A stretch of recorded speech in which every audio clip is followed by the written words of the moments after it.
ನಮಸ್ಕಾರ, ವಿವಾ ನ್ಯೂಸ್ಗೆ ಸ್ವಾಗತ. ಇದು ನಿಮ್ಮ ಪ್ರೀತಿಯ ಸುದ್ದಿಗಳ ಡಬ್ಬಿ. 3 ದಿನಗಳಲ್ಲಿ ಬೆಂಗಳೂರಿನ 60 ಸ್ಟಾರ್ ಹೋಟೆಲ್ಗಳ ಮೇಲೆ ದಾಳಿ, 1 ವರ್ಷಕ್ಕೂ ಹಳೆಯ ಮಾಂಸ ಪತ್ತೆ. ಬೆಂಗಳೂರಿನ ಸ್ಟಾರ್ ಹೋಟೆಲ್ಗಳಲ್ಲಿ ಆಹಾರ ಸುರಕ್ಷತಾ ಇಲಾಖೆ ಅಧಿಕಾರಿಗಳ ಕಾರ್ಯಾಚರಣೆ ಮುಂದುವರೆದಿದ್ದು, 3 ದಿನಗಳಲ್ಲಿ ಬರೋಬ್ಬರಿ 60 ಸ್ಟಾರ್ ಹೋಟೆಲ್ಗಳ ಮೇಲೆ ದಾಳಿ ನಡೆಸಲಾಗಿದೆ.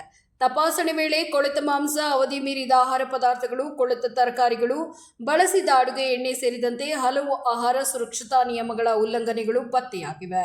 ಅಚ್ಚರಿ ಎಂದರೆ 1 ವರ್ಷಕ್ಕೂ ಹೆಚ್ಚು ಅವಧಿ ಮೀರಿರುವ ಮಾಂಸಾಹಾರ ಉತ್ಪನ್ನಗಳು ಪತ್ತೆಯಾಗಿವೆ ಎಂದು ಅಧಿಕಾರಿಗಳು ತಿಳಿಸಿದ್ದಾರೆ. ದಾಳಿ ವೇಳೆ ಆಹಾರ ಸುರಕ್ಷತಾ ಇಲಾಖೆ ಅಧಿಕಾರಿಗಳು ಒಟ್ಟು 77 ಆಹಾರ ಮಾದರಿಗಳನ್ನು ಸಂಗ್ರಹಿಸಿ ಪ್ರಯೋಗಾಲಯಕ್ಕೆ ಕಳಿಸಿದ್ದಾರೆ.